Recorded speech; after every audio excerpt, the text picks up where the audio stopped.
मित्रांनो, दही एक एकदम भारीपैकी प्रोडक्ट आहे. हे खाल्ल्यामुळे आपल्याला खूप सारे फायदे मिळतात. पण नॉर्मली असं बघितलं गेले की काही लोकांना दही खाल्ल्यामुळं काही प्रॉब्लेम पण आले. काही जणांना दही खाल्ल्यानंतर हेअर फॉल व्हायलेत, काही जणांना स्किन प्रॉब्लेम व्हायलेत, काही जणांना फीवर आले, कधी-कधी सायनसचा प्रॉब्लेम व्हायलाय, कधी-कधी इनडायजेशन व्हायलंय आणि कधी-कधी ॲसिडिटी पण होते.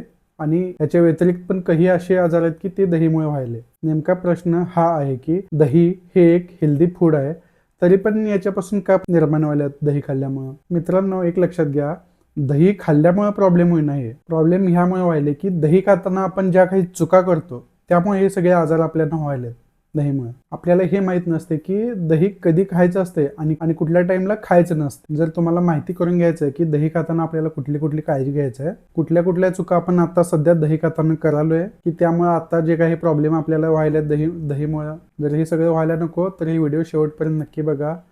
तर चला व्हिडिओ चालू करूया. मी तुमच्या सगळ्यांचा लाडका अमर शंभू शेटे आणि तुम्ही बघत आहात मेडिकलवाला अमर शंभू शेटे. तर आज एक मस्तपैकी भारी विषय घेऊन आलोय, ते म्हणजे दही. दही नेमकं आपण खायचं कधी किंवा कधी खायचं नाही.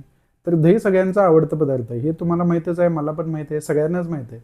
दहीशिवाय जेवण वाटतच नाही जेवल्यासारखं.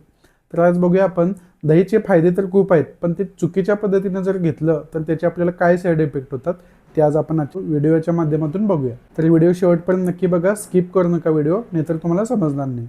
आणि इथून पुढे भविष्यात जर तुम्हाला ते दहीपासून काही दही चुकीच्या वेळी जर खाल्ल्यामुळे काही जर त्याच्यामुळे धोका निर्माण होत असेल तर ते खूप प्रॉब्लेमॅटिक होऊ शकते. त्यामुळे व्हिडिओ नक्की बघा आणि या सगळ्या गोष्टी व्यवस्थित समजून घ्या. सगळ्यात पहिली आणि सगळ्यात कॉमन चूक जी आपण सगळेजण दही खाताना करतोय ते म्हणजे ते दही आपल्याला थोडं सॉल्टी किंवा थोडं गोड लागण्यासाठी आपण त्यात साखर घालतोय किंवा मीठ घालतोय. मी तुम्हाला असं म्हणत नाही की दही तसंच खाऊ नका, तुम्ही नमकीन पण खावा किंवा गोड पण खावा. एकेकांना तसंच दही खाल्लेलं आवडत नाही, तर त्यासाठी काय करायचं, मी असं म्हणत नाही की तुम्ही सॉल्टेड दही खाऊ नका किंवा गोड दही खाऊ नका, असं मी म्हणत नाही. आणि मी असं पण सांगत नाही की गोड दह्यापासून आपल्याला नुकसान होतंय किंवा थोडंसं त्यात मीठ घातल्यानंतर आपल्याला नुकसान होतंय, असं मी बिलकुल म्हणत नाही. तुम्ही गोड दही खावा किंवा सॉल्टेड दही खावा, त्यात काय प्रॉब्लेम नाही. प्रॉब्लेम याच्यापासून आहे की ते तुम्ही गोड होण्यासाठी नेमकं त्यात काय घालताय, आणि ते तुम्हाला गोड होण्यासाठी तुम्ही त्यात साखर घालताय आणि थोडंसं तुम्हाला त्यात आणि जरा टेस्ट येण्यासाठी तुम्ही मीठ घालताय. प्रॉब्लेम नेमकं इथं आहे. त्यात आपण जे घालतोय ते शुगर आणि जे रिफाईंड केलेलं मीठ असते ते, त्याच्यामुळे मेन प्रॉब्लेम होते. बेसिकली सॉल्ट आणि शुगर हे टोटल रिफाईंड केलेलं असते आणि ते रिफाईंड करण्यासाठी खूप सारे केमिकल वापरलेले असतात आणि त्या सगळ्या केमिकल पासून ते रिफाईंड केल्यामुळं ते आपण खाल्ल्यामुळे आपल्या त्याच्यापासून खूप धोका निर्माण होऊ शकतो, कधी कधी खूप नुकसानदायक ठरू शकते. जर तुम्ही हे केमिकली प्रोसेस केलेलं असलं तर मीठ किंवा शुगर जर दहीत घालत असाल तर त्या आधीपासून त्या दह्यात अवेलेबल असलेलं गुड बॅक्टेरिया असते, प्रोबायोटिक असते, ते ऍक्च्युअलमध्ये आपल्याला फायदा देते. ते या सगळ्यामुळं त्याचं प्रमाण कमी होते आणि या सगळ्यामुळे आपल्याला दही खाल्ल्याचा फायदा आपल्याला होत नाही किंवा फायदा एकदम कमी प्रमाणात होतो. तर या सगळ्यावर सोल्युशन काय आहे, जर दही गोड खायची सवय असेल तर त्यात तुम्ही साखर न घालता त्यात थोडं तुम्ही मध घालू शकता किंवा त्यात तुम्ही खडीसाखर पण बारीक करून घालू शकताय. ते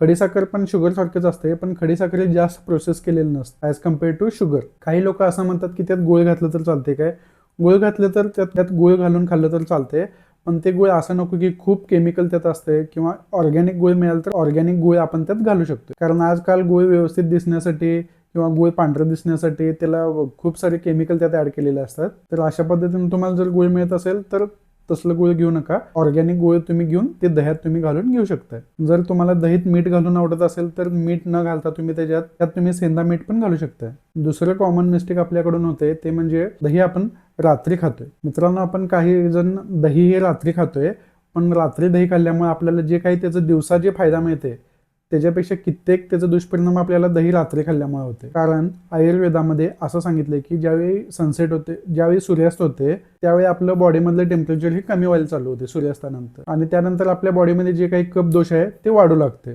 कारण दही काय आहे, आपण दही खाल्ल्यानंतर आपल्या बॉडीमधलं कफ दोष हे दही वाढवत असते. दही खाल्ल्यामुळे आपल्या बॉडीमध्ये बलगम तयार व्हायला चालू होते, जॉईंट पेन होऊ शकते, आपल्याला खोकला होऊ शकतोय, श्वास घ्यायला प्रॉब्लेम होऊ शकते आणि आपलं डायजेशन पण कमजोर होऊ शकतं. तर त्यासाठी काय करा, सूर्यास्तानंतर दही बिलकुल खाऊ नका तुम्ही. सूर्यास्ताच्या आधी तुम्ही दही खाऊ शकता. तिसरी आणि सगळ्यात महत्त्वाची गोष्ट म्हणजे दही आपण कुठल्या पण गोष्टीसोबत खातोय, जे की आपल्याला बिलकुल करायचं नाही आहे इथून पुढे. दही तुम्हाला माहिती आहे की हे एक ॲनिमल प्रोसेस फूड आहे, ज्यात की लाईव्ह बॅक्टेरिया असतात आणि जर तुम्ही अशा गोष्टीसोबत खाल्ला जे दहीसोबत कम्पॅटेबल नाही आहे तर अकॉर्डिंग टू आयुर्वेदा हे आपल्या शरीराला नुकसानदायक ठरू शकते. हे कॉमन 2 कॉम्बिनेशन आहेत. ते नॉर्मली आपण आपल्या रोजच्या डेली रुटीनमध्ये करतच असतोय. ते म्हणजे बुंदी आणि काकडी. बुंदीचं दही आणि काकडीसोबत दही हे कॉमनली आजकाल आपण घेत असतोय. पण हे तुम्हाला जाणून आश्चर्य होईल की हे दोन्ही पण गोष्टी दहीच्या विरुद्धमध्ये जातात. जर समजा तुम्ही दहीसोबत जर काकडी खात असाल तर ती तुमच्या शरीराला नुकसान देऊ शकते आणि बुंदीचा जर आपण विचार केला तर बुंदी पण तुम्ही दहीसोबत खात असाल तर ते पण आपल्या शरीराला कधी कधी नुकसानदायक होऊ शकते आणि त्याच्यामुळे आपल्या बॉडीवर निगेटिव्ह इफेक्ट मिळू शकतात. कारण बुंदी हे फ्राईड असते, तळलेलं असते. तळलेले पदार्थ दहीसोबत खायचं नाहीत. कुठलेही तळलेले पदार्थ दहीसोबत कम्पॅटेबल नसतात. जर तुपासोबत किंवा कुठल्या तेलासोबत जर तुम्ही दही खायला चालू केला तर आपल्या बॉडीमध्ये फॅट वाढू शकते आणि दहीपासून आपल्याला फायदा मिळण्याच्या ऐवजी दहीपासून आपल्याला नुकसान मिळायला चालू होते आणि दही पचायला जड असल्यामुळे आपलं प्रॉपर डायजेशन पण कमी होऊ शकते. आणि याच्यासोबत कॉमन असे काही कॉम्बिनेशन आहेत जे की आपण दह्यासोबत खात असतो ते पण आपण खाणं टाळलं पाहिजे. ते म्हणजे जर तुम्ही नॉनव्हेज खात असाल, फिश सोबत पण दही कम्पॅटेबल नसते. त्यामुळे जर तुम्ही नॉनव्हेज असाल, फिश खात असाल तर फिश सोबत पण दही कम्पॅटेबल नसते.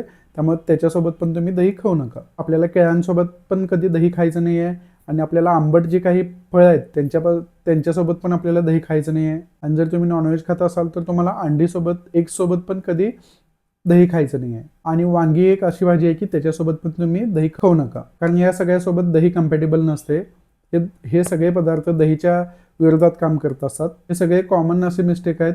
हे जर तुम्ही दह्यासोबत खाल्ला तर ह्याचे आपल्याला फायदे मिळास तर लांबच त्याच्यापासून आपल्या बॉडीवर दुष्परिणाम होऊ शकतात आणि ते आपल्याला नुकसानदायक होऊ शकते. तर ह्याच्यापासून नेहमी आपल्याला सुरक्षित राहायचं आहे. चौथं पॉईंट सगळ्यात महत्त्वाचं म्हणजे दहीला गरम करून खातात काही जण. खूप सारे असे डिशेस असतात भाजीमध्ये की ते तयार करायला आपल्याला दही लागतं. त्यांचं ग्रेव्ही बनवण्यासाठी, कधी कधी बार्बिक्यू पदार्थ जर बनवण्यासाठी त्याच्यासाठी पण दही लागते. तंदुरी गोष्टींना मॅरिनेट करण्यासाठी पण लागते. त्यात आपल्याला दही घालायला लागते आणि त्याच्यानंतर ते आपल्याला शिजवायला लागते. मित्रांनो, अकॉर्डिंग टू आयुर्वेदा जर तुम्ही दहीला गरम करून वापरायला चालू केला त्याचे खूप मोठे दुष्परिणाम आपल्याला भोगावे लागू शकतात. तर त्यापासून आपल्याला कुठल्याही परिस्थितीत आपल्याला हे असं करायचं नाहीये. दही याची प्रॉपर्टी काय असते की हे गरम असते आणि ज्यावेळी तुम्ही त्याला गरम करताय तर त्याचं प्रॉपर्टी अजून गरम होते आणि असं जर तुम्ही दही खाल्ला तर त्याच्यामुळे आपल्या बॉडीमध्ये हीट जनरेट होते. आपल्याला त्याच्यामुळे ऍसिडिटी होऊ शकते, आपलं पित्तदोष वाढू शकते, आपल्याला कधी कधी जळजळ होऊ शकते, कधी कधी आपल्याला स्किन प्रॉब्लेम होऊ शकते, आपल्याला त्याच्यामुळे पिंपल्स सुटू शकतात. खूप सारे असे वेगवेगळे दुष्परिणाम आहेत जे की आपल्याला होऊ शकतात. हे सगळे आपल्याला गरम दही किंवा गरम दही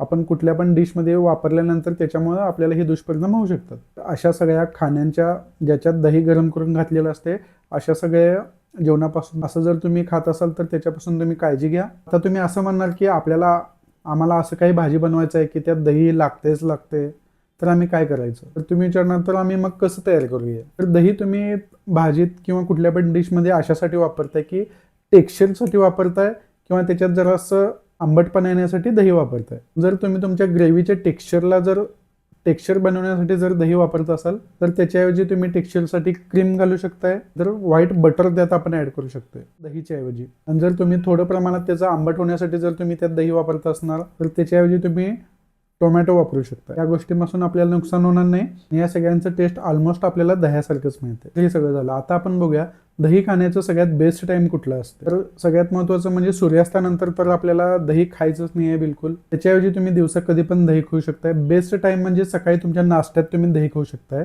कारण तुम्ही सकाळी आपल्या नाश्त्यात तळलेले वगैरे पदार्थ आपण जास्त खात नसतोय नाश्त्यात, त्यामुळे तुम्ही सकाळी नाश्त्यामध्ये दही घेऊ शकताय. दुपारच्या जेवणात तुम्ही दही खाऊ शकताय. अनेक कॉमन तुमचा प्रश्न असेल की रोज आपण दही खायला पाहिजे का नाही. जर तुम्ही आयुर्वेदाला मानत असाल तर आयुर्वेदामध्ये असं सांगितलंय की रोज दही खाणं आपल्या शरीरासाठी चांगलं नसते, कारण दही खूप हेवी असते आणि ते पचायला जड असते. दही तुम्ही आठवड्यातून 2 ते 3 वेळा खाऊ शकताय. तर सकाळी उपाशी पोटी खाऊ शकताय, नाहीतर सकाळच्या ब्रेकफास्टमध्येही खाऊ शकताय किंवा दुपारच्या जेवणात आपण खाऊ शकताय. आठवड्यातून 3 वेळा आपण दही खाणं हे आपल्यासाठी एवढं दही आपल्याला सफिशियंट असते न्यूट्रिशनसाठी, प्रॉपर गुड बॅक्टेरियासाठी, जे की आपल्याला दहीपासून हे सगळं मिळते. जे काही आपल्याला प्रीबायोटिक प्रोबायोटिक दहीपासून मिळते ते आठवड्यातून आपण 2 ते 3 वेळा दही खाल्ल्यापासून पण आपल्याला मिळू शकते. तर कुठल्या ऋतूत आपल्याला दही खायचं नाही हे पण आता आपल्याला लक्षात घ्यायला पाहिजे. पावसाळ्यात थोडं तुम्ही दही खाणं हे टाळायला पाहिजे. इतर वेळी तुम्ही उन्हाळ्यात किंवा थंडीच्या सीझनमध्ये पण तुम्ही दही खाऊ शकताय. दही आपल्या शरीरासाठी खूप फायदेमंद आहे, पण त्याला व्यवस्थितरित्या आपल्याला ते खायला आलं पाहिजे. लक्षात आलं? चला, आजच्या व्हिडिओमध्ये एवढंच. व्हिडिओ आवडल्यास व्हिडिओ लाईक करा आणि अशाच हेल्दी इन्फॉर्मेटिव्ह माहितीसाठी आपल्या चॅनलला सबस्क्राईब करा. धन्यवाद.